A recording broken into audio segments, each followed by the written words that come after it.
Hi guys, today we're gonna start with the fourth lecture of light reflection and refraction.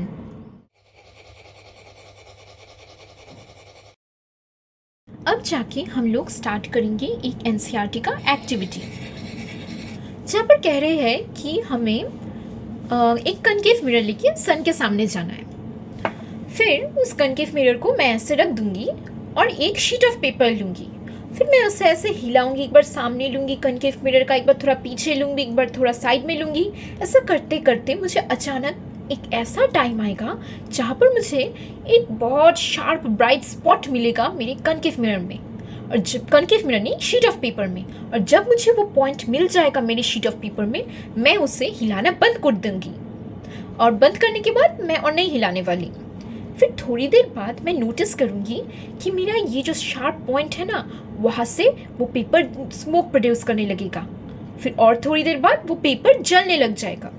अभी ये paper जलने क्यों लग जाएगा उस पॉइंट में रखने की वजह से? ये है, हम लोग एक डायग्राम से सीखने वाले हैं। ये मेरा सन है।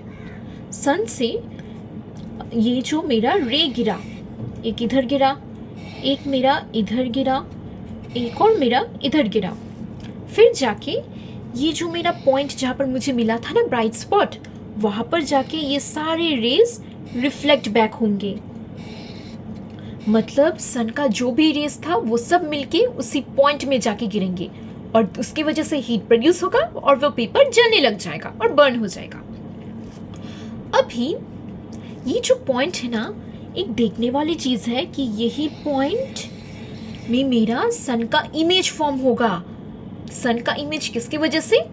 कनकेव मिरर की वजह से। और ये जो पॉइंट होगा ना, उसे ही मैं कहूंगी फोकस, FOCUS। मतलब जहां पर सारे रेज आके मिल रहे हैं वो होगा मेरा फोकस। यहाँ पर वही लिखा है, take a concave mirror. Concave mirror ले लिए, direct its reflecting surface towards the sun. Reflecting surface जो है मेरा कनकेव मिरर का, वो मैं सन के सामने ऐसे घुमा के रख दिया। फिर मैंने एक पेपर का शीट लिया, उसे मैंने मिरर के बहुत सामने लेके एडजस्ट किया, और जब मुझे एक ब्राइट स्पॉट मिल गया उस पेपर में, मैं और एडजस्ट करना बंद कर दूंगी, ऐसे ही रख दूंगी। फिर ऑब्जर्वेशन में क्या होगा, मेरा पेपर बर्न होने लगेगा स्मोक प्रोड्यूस करके। फिर जाके पेपर कैचेस फायर। अभी ये सब क्यों हुआ? बिकॉज मेरा जो सनलाइट है, वो सारे सनलाइट के जो रेज है वो मिलके उसी ब्राइट स्पॉट में जाके इकट्ठे होंगे और हीट प्रोड्यूस होगा और फिर पेपर बर्न हो जाएगा। और वो जो स्पॉट है, वही स्पॉट मेरा इमेज ऑफ द सन होगा। किसके वजह से? मेरे कनकेव मिरर के वजह से। और उसी पॉइंट को मैं कहूंगी फोकस। अब जाके हम लोग फोकस के बारे में थोड़ा सा रीडिंग करते हैं। The rays passing parallel to the principal axis intersect at a point on the principal axis of the mirror. This point is called principal focus of the concave mirror. And the rays passing parallel to the principal axis appear to come from a point on the principal axis of the mirror. This point is called principal focus of the convex mirror. अभी ये सब line reading करने से तो कुछ समझ में नहीं आएगा, तो एक डायग्राम से समझते हैं। अभी ये जो मेरा, हाँ, ये मेरा एक मान लो मिरर है। इस मिरर में एक पॉइंट ऐसे गिरा, मतलब रे एक ऐसे गिरा। अभी अगर मैं ध्यान से देखूंगी, इस रे की वजह से मेरा 90 डिग्री में जो पॉइंट होगा वो कुछ इधर होगा 90 डिग्री में, और वो होगा मेरा नॉर्मल। अभी ये रे भी तो रिफ्लेक्ट बैक होगा ही होगा, और ये रे जहां पर रिफ्लेक्ट बैक होगा वो वाला पॉइंट है मेरा ये जगह, क्योंकि एंगल ऑफ इंसिडेंस भी थीटा है और एंगल ऑफ रिफ्लेक्शन भी थीटा है। मतलब सेम इसके केस में मेरा ये जो रे गिरा वो रिफ्लेक्ट बैक होके कुछ इधर आएगा, ये भी रे जो गिरा वो रिफ्लेक्ट बैक होके कुछ इधर आएगा, ये रे गिरा इधर रिफ्लेक्ट होगा, ये रे गिरा इधर रिफ्लेक्ट होगा, और बीच का वाला सीधा जाएगा, सीधा वापस आ जाएगा। और ये सारे जो रेज है एक पॉइंट में आके मिल रहे हैं, और वो है मेरा focus of the concave mirror. And convex mirror के केस में अगर मैं ध्यान से देखूं, ये मेरा एक मिरर है। इस मिरर में मेरा एक रे गिरा और 90 डिग्री में क्या है, कुछ इस तरह से होगा, तो मेरा 90 डिग्री कुछ इसके इधर होगा 90 डिग्री। मतलब मेरा रिफ्लेक्टेड रे कुछ इधर जाएगा और सेम इधर भी होगा, इधर गया, इधर आया, इधर से गया, इधर से आया, इधर से गया, इधर से आया, इधर से गया, इधर से आया, बट बीच का वाला इधर गया और सेम जगह से वापस आया। क्या ये सब कहीं मिले? नहीं मिले ना।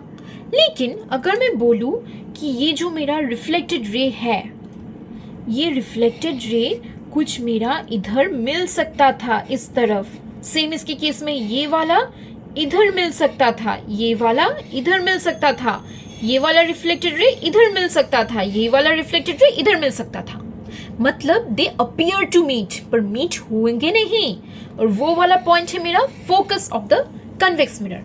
मतलब कनकेव मिरर के केस में वो लोग इंटरसेक्ट हो रहे हैं, इधर सारे इस तरफ इंटरसेक्ट हो रहे हैं, बट कन्वेक्स मिरर के केस में वो लोग इंटरसेक्ट होंगे तो नहीं, but they appear to meet, appear होंगे पीछे के तरफ इंटरसेक्ट होने जैसा।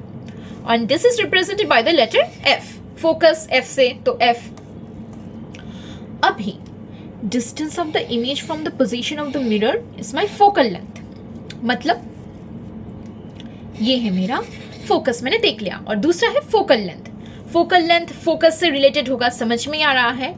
मतलब मेरी फोकस जो है ये है, इस फोकस से मेरा पोल तक का डिस्टेंस, पोल क्या है? स्पेरिकल मिरर का बीच का पार्ट, तो पोल से मेरे फोकस का डिस्टेंस होगा मेरा फोकल लेंथ।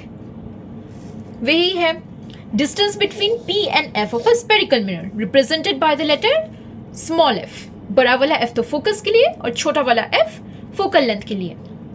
फिर आएगा एक और पॉइंट, एपर्चर।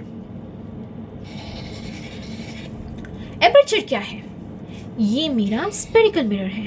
इस स्पेरिकल मिरर का जो डायमीटर है वो होगा मेरा एपर्चर।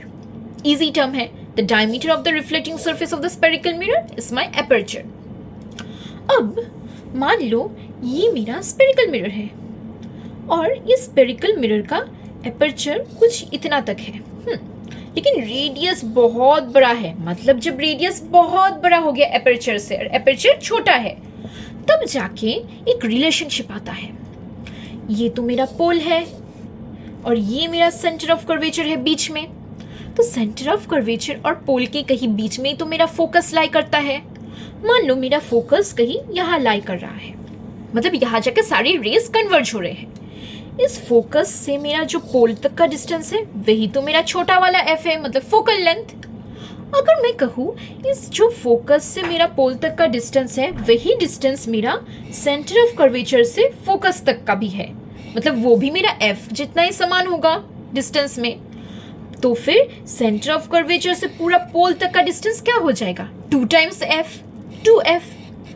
और एक और देखने वाली चीज क्या है, सेंटर ऑफ कर्वेचर से पोल तक का जो डिस्टेंस होता है वो होता है मेरा रेडियस ऑफ कर्वेचर। मतलब क्या? मेरा रेडियस ऑफ कर्वेचर जो है वो मेरे फोकस से 2 टाइम्स है, मतलब 2 टाइम्स ऑफ मेरा फोकस नहीं, focal length is my radius of curvature. वही है।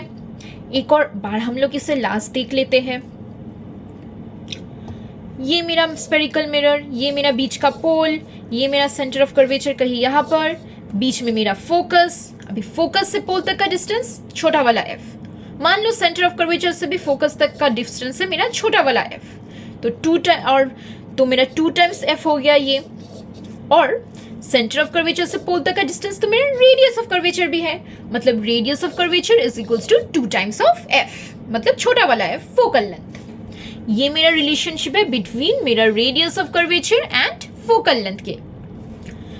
और ये तो पता ही है f lies Midway between p and c। Obviously ये मेरा p है, ये मेरा c है और बीच में मेरा फोकस है बड़ा वाला f। अब हम लोग नेक्स्ट है image formation by spherical mirrors, जो नेक्स्ट क्लास में करेंगे। लास्ट रिवाइज कर लेते हैं।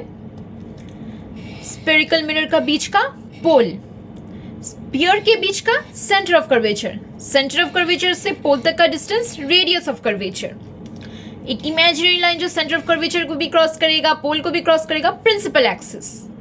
और जहां पर मेरा सारे रेज मिलके एक जगह कन्वर्ज हो रहे वो कुछ इधर होगा, वो होगा मेरा फोकस। फोकस से मेरा पोल तक का डिस्टेंस फोकल लेंथ, और ये जो मेरा स्पेरिकल मिरर है इसका जितना भी डायमीटर है वो है मेरा एपर्चर। अब जाके मेरा टर्म्स सारे खत्म होते हैं स्पेरिकल मिरर्स का। नेक्स्ट क्लास करेंगे image formation by spherical mirrors. आज के लिए इतना ही, बाय बाय।